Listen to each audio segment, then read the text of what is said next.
Welcome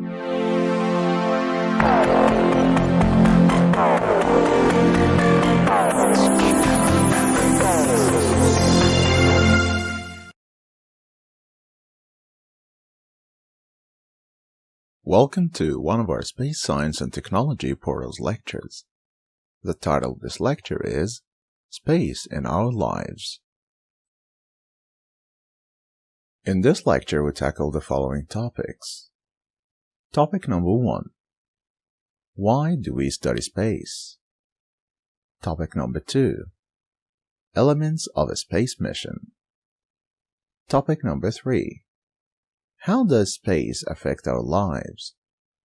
Topic number 4. Environmental monitoring and control. And now we start with, why do we study space? Why do we study space? Researchers work hard to study outer space. They know much more about our planet, like what kind of planet it is relative to other planets, details about its orbit, and why it's been able to support life when many other worlds haven't. Space studies have several branches, including cosmology, astrophysics, planetary science, and astrobiology. Although each of these divisions seeks to decide what is going on in the vast worlds beyond Earth, the observations and discoveries made in these fields have also taught scientists about our own planet in important ways. Now we move to elements of a space mission. Elements of a space mission. Space mission elements consist of the following main parts. Part 1. Space segment, which includes all the satellite systems such as electrical power system, communication system, attitude control system, thermal system, telemetry system, and GPS system. Part 2. Ground segment, which includes ground control station, ground reception station, and mission control station. Part 3. Launch segment, which includes launcher and a launch site. The space mission analysis and design process consists of the following steps. A mission is simply the reason why an expedition goes to space. All space missions shall begin because of a need, such as the need to connect between various parts of the world or to track ozone in the upper atmosphere.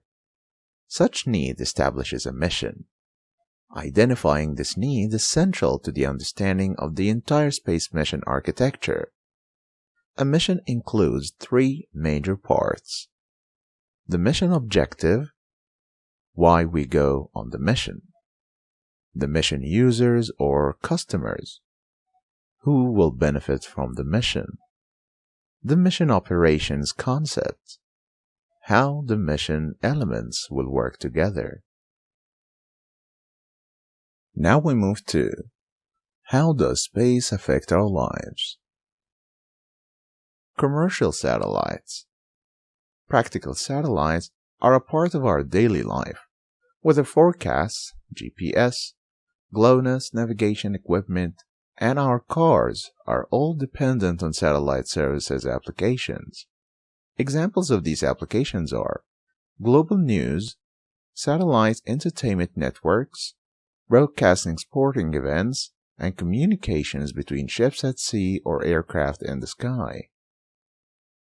Today's satellite applications include at least, and are not limited to, applications of satellite communications, applications of satellite broadcasting, applications of satellite navigation, applications of geostationary satellite meteorology, applications of remote sensing and Earth observation. Communication satellites.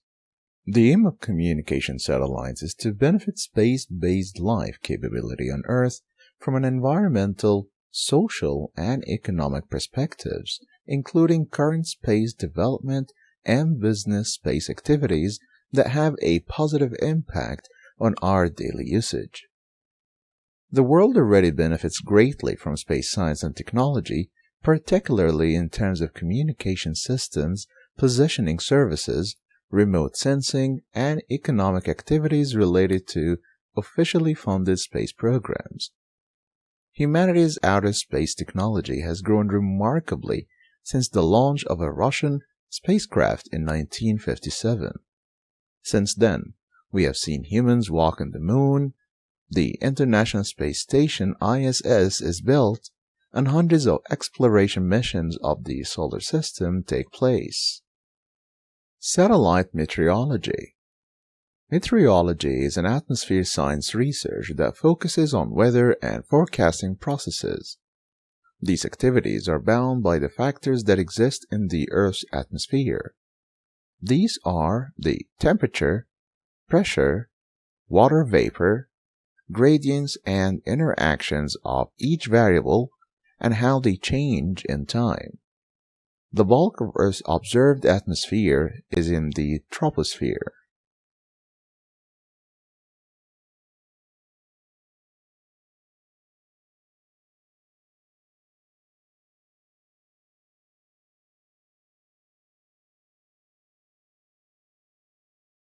Types of meteorological satellites.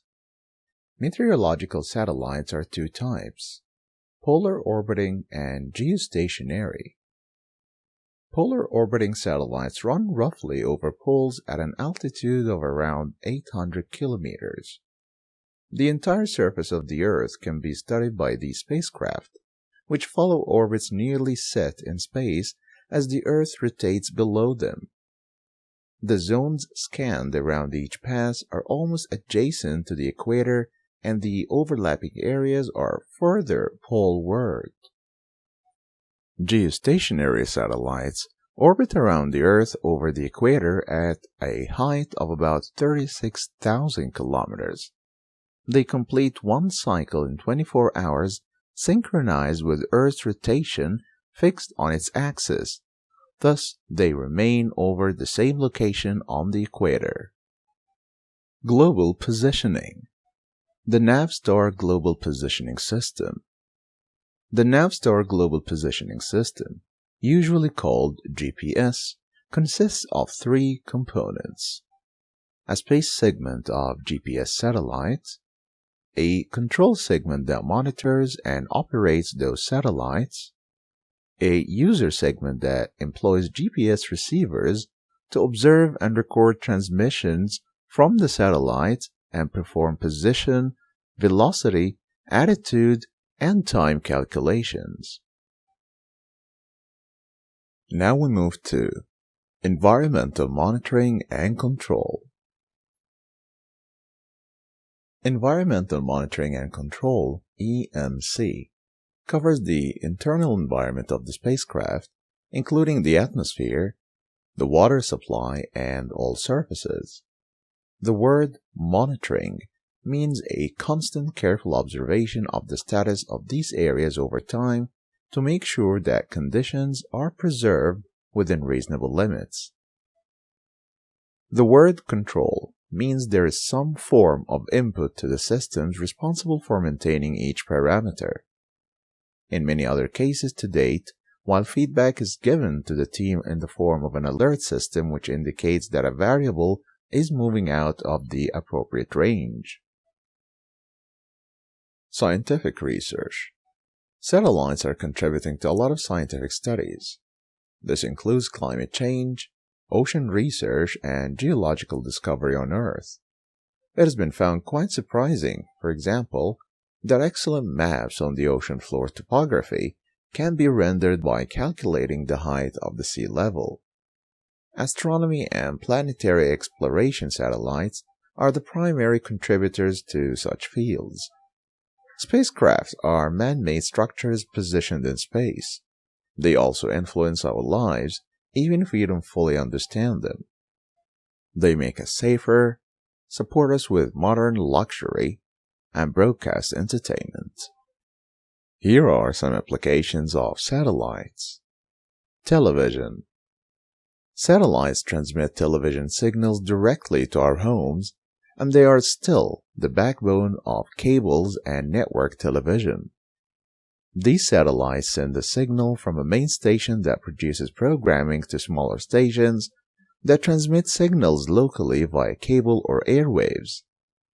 At the scene news reports, whether live or on the scene of a road accident, are also transmitted from the center to the studios via satellite. Telephones. Satellites provide in-flight telephone communications on aircraft and are also the primary channel of voice contact in remote areas and areas where phone lines are destroyed during a disaster. Satellites are also the main timing source for mobile phones and pagers. Navigation.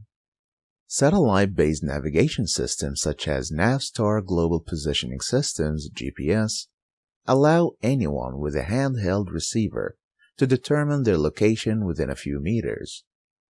GPS locations are increasingly included in vehicle direction services, and they allow vehicle sharing.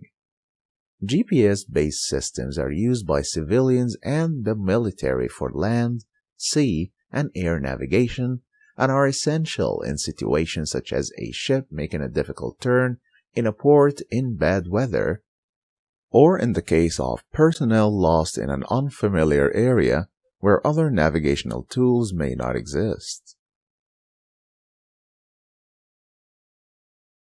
Now we have come to the end of our lecture, and we have learned: why do we study space? Elements of a space mission? How does space affect our lives? Environmental monitoring and control. Thank you for your undivided attention.